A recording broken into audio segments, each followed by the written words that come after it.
우리 마음속에 하나님을 향한 기쁨만 있을 수 없음을 고백하게 됩니다. 왜 그럴까요? 우리는 일상 속에서 기쁘고 즐거운 순간들도 있지만 때로는 힘들고 어려운 순간들이 우리에게 때로 찾아오게 되고 경험되어지기 때문입니다. 그렇다면 우리에게 당한 이 위기의 순간, 어려운 순간을 우리는 어떻게 이겨내야 될까요? 잘 알고 있을 것입니다. 여러분, 위기는 우리를 불안으로 인도합니다. 그리고 믿지 못함으로 의심하게 되고 또 그 의심 때문에 우리 스스로를 또한 믿지 못하는 상황까지 이르게 합니다. 그렇죠? 불안함, 또 우울증으로 우리에게 다가오기도 합니다. 특별히 요즘 같은 우리 코로나19 상황의 시기에 더욱 그렇음을 보게 됩니다. 그러니 그 불안이 가중되고 그 위기는 우리에게 더 큰 문제로 다가오게 됨을 보게 됩니다. 우리는 코로나 시기를 지금 겪고 있습니다. 그래서 이 코로나 때문에 코로나 블루라고 하는 우울증, 불안증을 보이는 사람들을 우리 주변에서 또한 접하게 됩니다. 그러게 결론부터 말하면 우리의 참 피난처 되시는 하나님께 우리는 나아가 우리의 삶 속에서 힘들고 어려운 순간순간들을 말씀을 통해서 피난처 되신 하나님을 통해서 이겨나가시길 주님의 이름으로 축복합니다. 아멘. 그런데 여러분, 하나님은 때때로 하나님 백성들을 높은 곳으로 데리고 가십니다. 영화롭고 화려한 곳, 높은 곳에서 그곳에서 하나님의 임재와 또 하나님의 은혜들을 경험하게 하십니다. 예수님께서도 그의 제자인 베드로와 요한과 야고보를 데리고 높은 산에 올라가셨습니다. 변화산에 올라가셨을 때 그곳에서 그들은 정말 신처럼 뛰어나고 아주 위대한 모세와 엘리야를 보았습니다. 그리고 그곳에서 하나님의 임재를 경험했습니다. 그리고 그곳에서 하나님의 음성을 들었습니다. 또 그곳에서 지금까지 보지 못했던 예수님의 영화로운 모습까지도 그곳에서 보았습니다. 여러분, 우리는 이런 높은 곳에서 하나님의 임재하심과 또 아름다움, 영광스러움을 경험하면 누구든지 그들이 그랬던 것처럼 그곳에 머물고 싶어 합니다. 더 이상 낮은 곳으로 내려가지 않고 그곳에 있고 싶어 합니다. 그러나 주님은 그 높은 곳에서 그 찬란함을 경험하게 하시고 여지없이 그들의 현실 속으로 데리고 내려오십니다. 골짜기로 내려오시고 그리고 그들의 현실로 데리고 오심을 보게 하십니다. 그들이 속해 있는 현실 속으로 그들을 데리고 오신 것이죠. 여러분, 높은 곳 그리고 내일의 소망이 있는 곳, 그곳에는 우리 주님의 영화로우심과 아름다움이 있는 곳입니다. 그리고 그곳에서는 기쁨과 즐거움이 있습니다. 참 평안이 있습니다.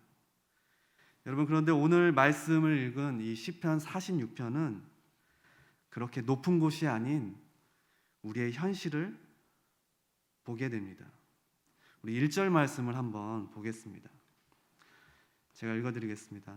하나님은 우리의 피난처시요 힘이시니 환난 중에 만날 큰 도움이시라.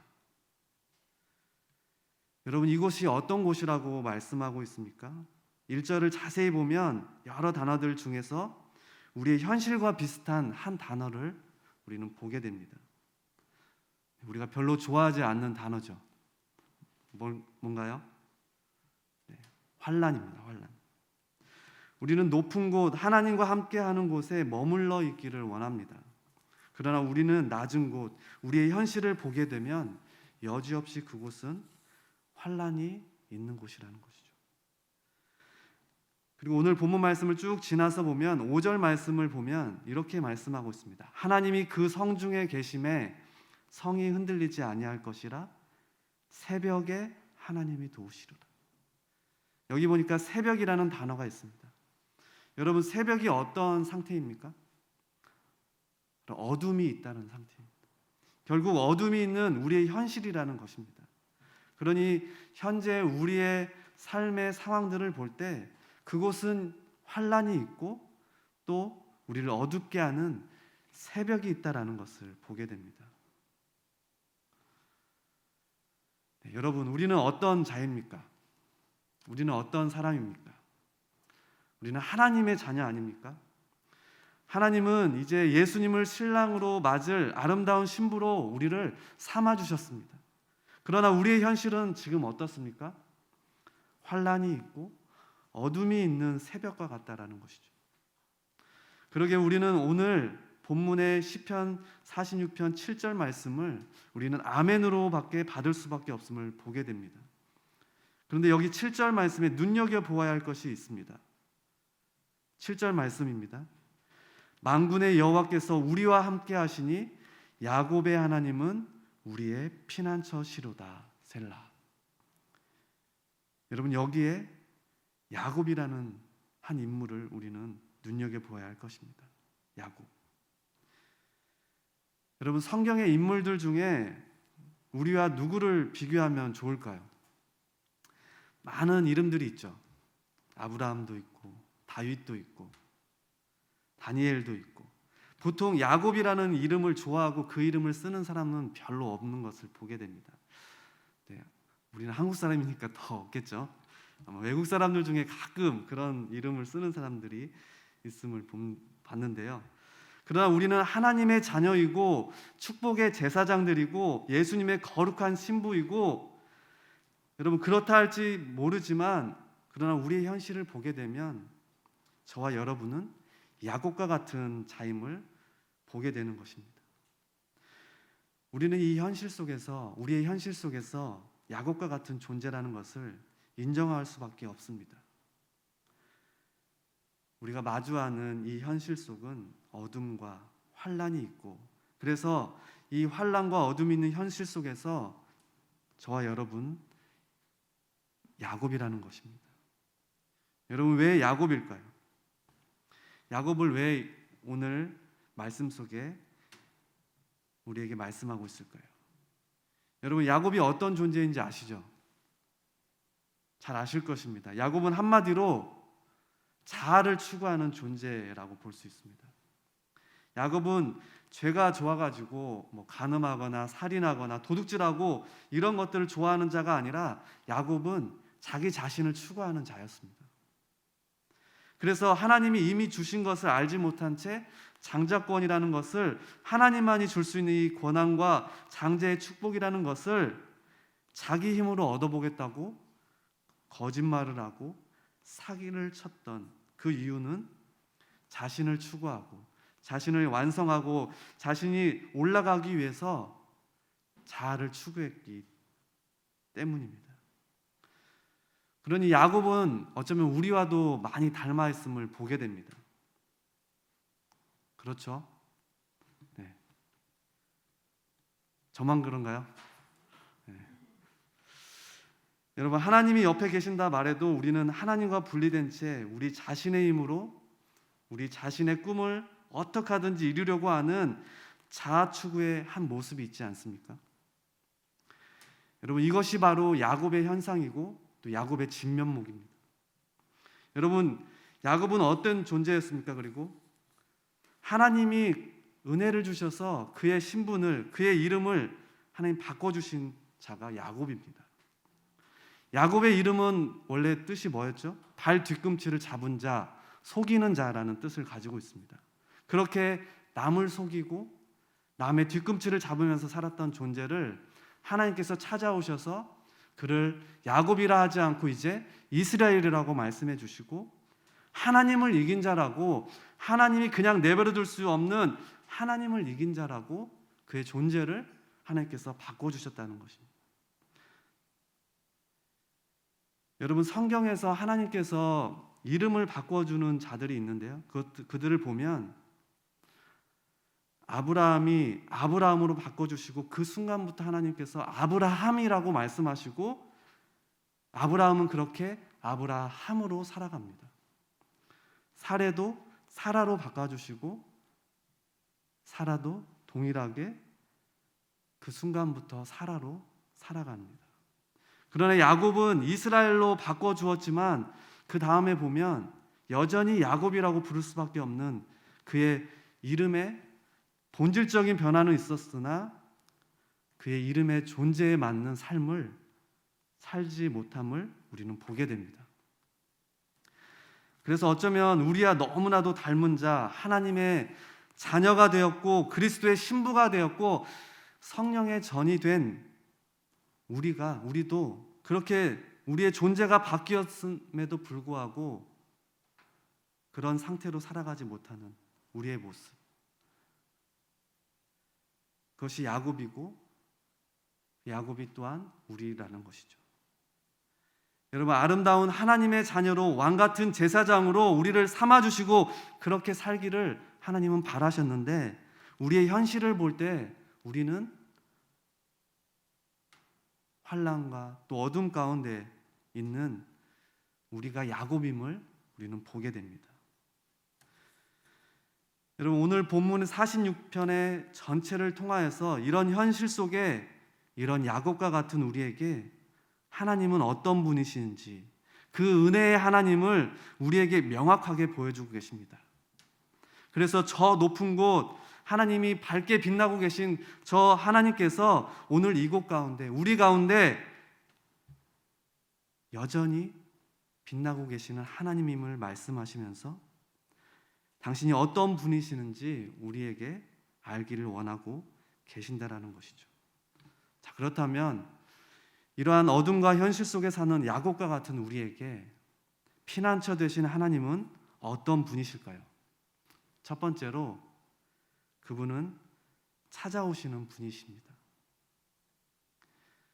1절 말씀을 한번 다시 보겠습니다. 1절 다 같이 한번 읽겠습니다. 시작. 하나님은 우리의 피난처시요 힘이시니 환난 중에 만날 큰 도움이시라. 여러분, 우리의 현실을 한마디로 말하면 뭐라고 말하고 있습니까? 환난이라고 말합니다. 그런데 2절과 3절을 보면 이 환난은 아주 큰 환난이라는 것을 우리가 볼 수 있습니다. 우리가 감당하기 어려운 환난입니다. 그것이 우리의 삶의 현 주소라는 것입니다. 여러분, 그런데 놀라운 사실은 하나님은 환난 중에 어떻게 한다고 말씀하고 있습니다. 1절 말씀에 환난 중에 만날 큰 도움이시다라고 말하고 있습니다. 하나님이 우리의 인생에 있으나 그때 우리의 환난 중에 또한 누가 계십니까?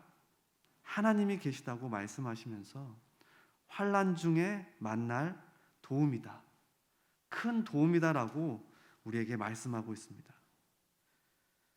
여러분, 그러니까 환난 속에서 우리는 누구를 만날 수 있습니까? 바로 하나님을 만날 수 있는 것입니다. 여러분, 여기에 환난 중에 만날이라는 이 만날이라는 단어는 히브리어의 니무차라는 단어로 쓰였는데요. 이 단어의 뜻은 찾아내다, 발견하다라는 뜻을 가지고 있습니다. 그런데 여러분, 이 단어는 우리가 하나님을 만난다는 것이 아니라 이 니무차라는 단어는 수동태로 쓰였습니다.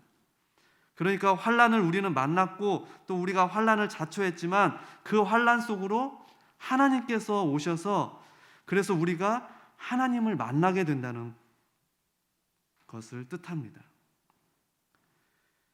그러니 하나님 편에서는 하나님께서 우리의 그 환난 속으로 찾아오셨다라는 것입니다. 우리는 하나님께 나아가지 않았습니다. 하나님이 우리를 만나러 오셨다라고 말씀하고 있는 것이죠. 여러분, 실제로 창세기 28장에 보면 야곱의 삶을 보면 큰 환난들이 여러 곳이 등장합니다. 야곱이 브엘사바에서 이제 떠나서 하란으로 떠나는 장면이 28장에 나오는데요. 왜 떠나야 했습니까? 그의 형 에서가 죽이겠다는 말을 어머니 라헬이 듣고 야곱을 이제 삼촌 집에 피신을 시키죠. 그런데 브엘세바에서 하란으로 간다는 것은 여러분 생명을 걸고 가는 길이었습니다. 왜냐하면 지금으로 따지면 서울부터 부산까지의 그 왕복 거리입니다. 900km가 넘는 거리를 직선거리로 할 때 그 정도라는데, 여러분 언제 도착할지 모르는 거리입니다. 광야입니다. 사막과 같은 곳입니다. 너무나 오래 걸려서 먹을 것을 조금 싸우면서 출발했겠지만 결국엔 배고파 굶주리고 죽을 수밖에 없는 상태의 그런 상황 속으로 나아갔어야 했던 것이죠. 여러분, 그런데 그 환란이 야곱에게 왜 찾아왔습니까? 그가 야곱처럼 살았기 때문입니다. 그가 자초한 환란이 찾아온 것입니다. 그런데 가는 도중에 베델에서 잠을 자고 있는데 누가 찾아오셨습니까? 바로 여호와 하나님께서 찾아오셨습니다. 그가 잠에서 하나님이 찾아오셨을 때 깜짝 놀란 것은 하나님이 여기 계신다라는 음성을 들었고 놀란 것입니다. 그곳이 베델이었습니다. 하나님의 집, 성전이 되었죠. 여러분, 중요한 것은 그곳이 거룩한 곳이기 때문이 아니고 그곳에 누가 있었기 때문입니까? 하나님이 거하셔야 될 그곳에 야곱이 있었습니다. 하나님은 그의 환난 중에 야곱에게 찾아오셨다는 것이죠. 이 환난은 야곱이 그 자신의 이름처럼 살았기 때문에 찾아온 환난입니다. 그런데 그 속으로 하나님께서 찾아오신 것입니다. 여러분, 그리고 창세기 34장에 보면 또 야곱에게 환난이 또 다가오는데 그에게 은혜를 주셔서 다시 이제 브엘세바로 돌아옵니다. 그 땅으로 돌아올 수 있도록 해주셨습니다. 그러나 하란에서 브엘세바로 돌아왔지만 야곱은 여전히 이스라엘로 바꿔주셨지만 이스라엘로 돌아오지 않았고 그곳에서 하나님께는 돌아오지 않았습니다. 그래서 베델로 가지 않고 세겜에 머물렀을 때 그의 딸이 욕됨을 당하게 되죠. 그리고 그들의 오빠가 세겜 족속들을 거짓말시켜서 전부 몰살시키는 살인을 저지르게 됩니다. 여러분, 그런데 문제는 무엇입니까? 그곳에서 이제 세겜 족속들과 같이 관계를 맺고 있는 사람들은 이제 피해 복수를 해야 됩니다.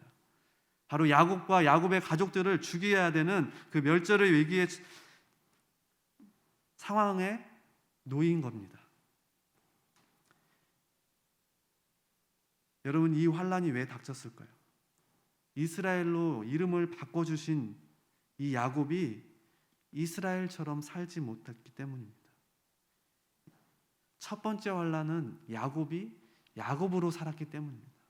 그런데 지금 이 환란은 하나님께서 그의 존재를 이스라엘로 바꿔주셨는데, 하나님의 백성으로 바꿔주셨는데, 그리스도인으로 바꿔주셨는데, 그런데도 불구하고 그는 그리스도인답게 살아가지 않았기 때문에 또다시 환란이 그에게 찾아왔습니다. 그런데 34장 이후에 이제 35장 1절 말씀에 뭐라고 시작되냐면 하나님이 야곱에게 이르시되 라고 일어나 베델로 올라가라라고 말씀하십니다. 여러분, 하나님이 야곱에게, 여러분, 참으로 놀라운 사실은 저와 여러분이 야곱처럼 살 때에도 언약을 맺으시고 우리를 사랑하신 그 하나님이 우리가 야곱처럼 살아서 우리 인생 가운데 찾아오는 이 환란 속에 하나님은 찾아오시는 분이라는 것입니다. 할렐루야, 아멘. 그리고 또 하나 은혜로운 사실은 우리가 하나님 앞에 이스라엘이 되었지만 그러나 이스라엘처럼 살지 못해서 찾아오는 그 환란 속에서도 하나님은 어떻게 하십니까? 그 환란 속에서도 우리에게 찾아오시는 분이시라는 것입니다. 현재는 어둡고 우리도 야곱처럼 어둡지만 그러나 우리를 찾아오시는 분, 그분은 우리를 빛내주시고 찾아오시는 분이시라는 것입니다.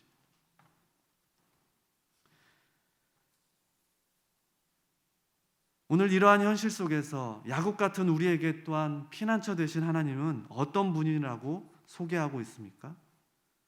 두 번째로 도우시는 분이라고 말씀하고 있습니다. 1절 말씀을 다시 한번 제가 보겠습니다.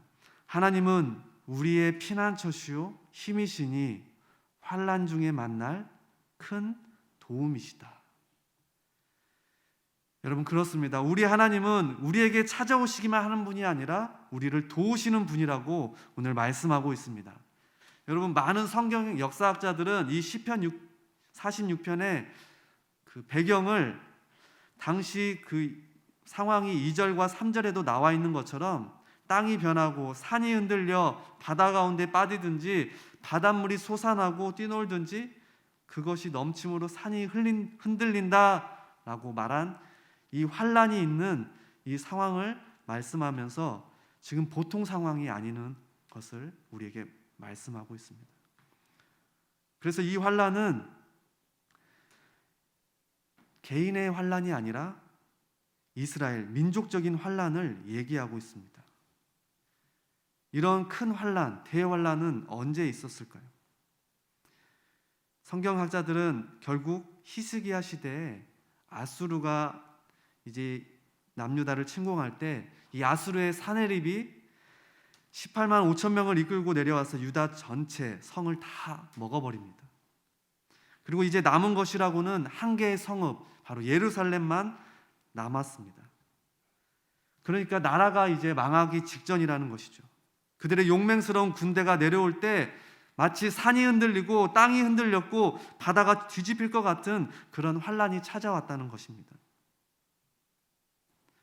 그래서 그들에게 이 환란은 이제 멸망하기 일보 직전, 끝나기 일보 직전의 상황이었다라는 것을 말씀하고 있는 것입니다. 여러분, 그런데 오늘 본문은 이 환란에 있는 상황이 크다고 먼저 말하고 있지 않습니다. 뭐라고 말하고 있습니까? 환란 중에 만날 큰 도움이시다. 누가요? 바로 하나님이 말씀. 여러분, 하나님은 그것보다 더 큰 환란보다 더 크신 도움을 주신 분이다라고 오늘 말씀하고 있는 것입니다. 여러분, 모든 성읍들이 다 무너졌습니다. 예루살렘이 이제 멸망 직전의 상황 가운데 있습니다. 여러분, 하루아침에 18만 5천 명을 어떻게 상대합니까? 그들을 모두 몰살시킵니다. 그렇지만 이스라엘이 다시 살아나게 되는 것을 우리는 보게 되면서 하나님은 우리에게 우리의 환난 중에 찾아오셔서 우리를 큰 도움으로 도우시는 분으로 우리의 환경을 변화시킴으로 우리를 도와주시는 분이다라고 오늘 성경은 우리에게 말씀하고 있습니다. 여러분, 우리는 감당치 어려운 환경들, 그런 상황들이 우리를 둘러싸고 우리를 둘러쌀 때가 있습니다. 마치 오늘의 현실을 볼 때 말입니다. 그러나 그때에도 하나님은 그 환난보다 더 큰 도움으로 우리를 바꾸어 주시고 그뿐만이 아니라 우리를 도우시는 분이라는 것을 신뢰하는 저와 여러분이 되시길 주님의 이름으로 간구합니다. 아멘. 그리고 또 5절은 이렇게 말하고 있습니다. 5절 말씀에 보면 하나님이 그 성 중에 계심에 성이 흔들리지 아니할 것이라 새벽에 하나님이 도우시리로다. 큰 도움이시라는 하나님을 이제 새벽에 도우시는 하나님이라고 말씀하고 있습니다. 여기 새벽이라는 단어를 보면 이 포케르라는 그 히브리어 단어가 쓰였는데요, 밤의 끝과 아침의 시작 직전을 말합니다. 참 미묘한 시작점인데 이 속에 있는 사람은 밤의 끝, 아침의 시작 직전에 있는 상태인데 이 속에 있는 사람은 여전히 어둠인 것입니다. 그리고 이 어둠, 가장 짙고 추운 어둠인 것을 말하는데 이 어둠과 이 혼란의 시간은 바로 새벽이라는 것입니다. 이 속에 있는 자는 그래서 무력하고 아무것도 할 수 없는 시간입니다. 나는 아무것도 볼 수 없고 아무것도 할 수 없는 시간이 바로 이 새벽이라는 시간입니다. 그런데 그때 하나님이 도우신다라고 말씀합니다. 그래서 새벽은 하나님의 시간인 것입니다. 가장 짙은 어둠, 내가 할 수 있는 모든 것을 다 해봤지만 나는 이제 할 수 있는 것이 아무것도 없다라는 것입니다.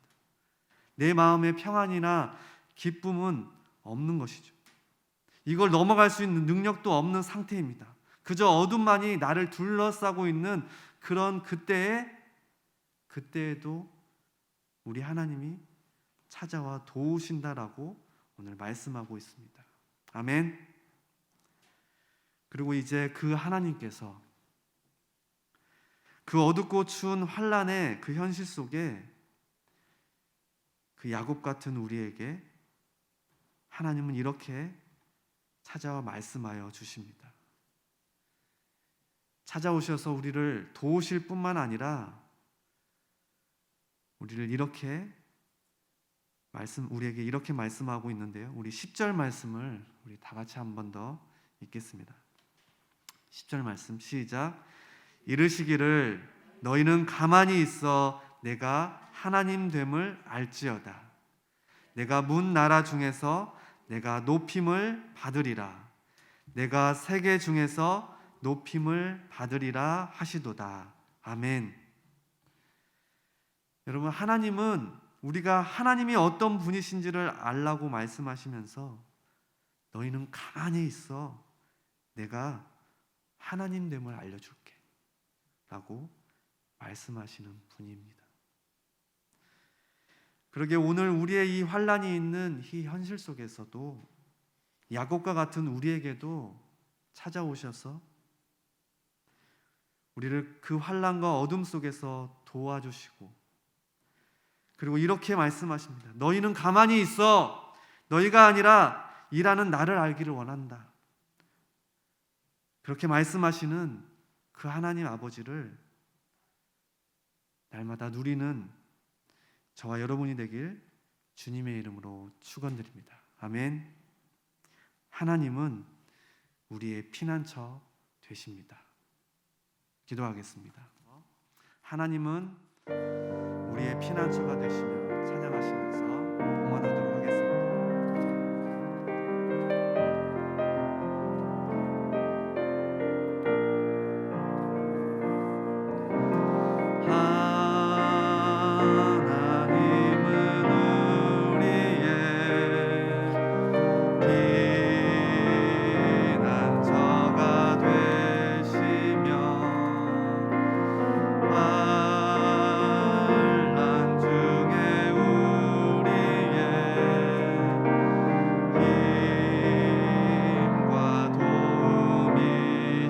하나님은 우리의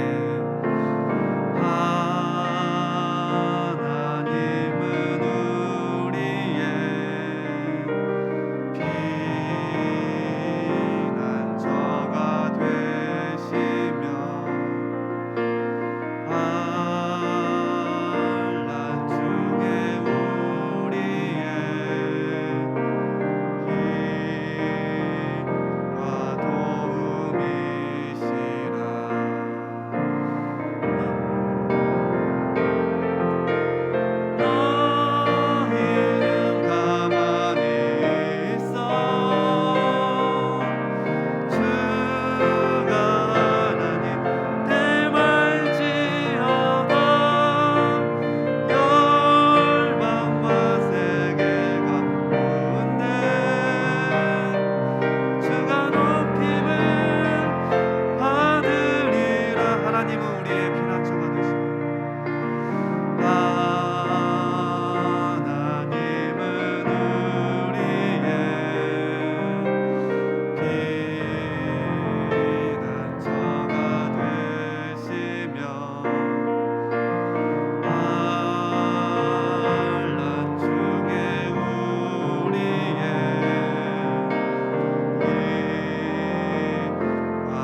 이제는 죄와 사망에서 건져주시기 위해 십자가에 달리신 예수 그리스도의 크신 은혜와 독생자 아들을 죽기까지 사랑하신 아버지 하나님의 크신 사랑하심과 언제나 우리를 지키시고 도우시는 보혜사 성령님의 감화교통 내주 충만하심이 오늘 환난 중에도 어둠 가운데에도 함께 계시며 우리의 피난처 되시는 주님의 크신 은혜를 알아가 날마다 승리의 삶 살기를 다짐하는 만방샘의 모든 성도들 머리 위에 가정 위에 일터 위에 이제부터 영원까지 함께 계시기를 간절히 축원하옵나이다. 아멘.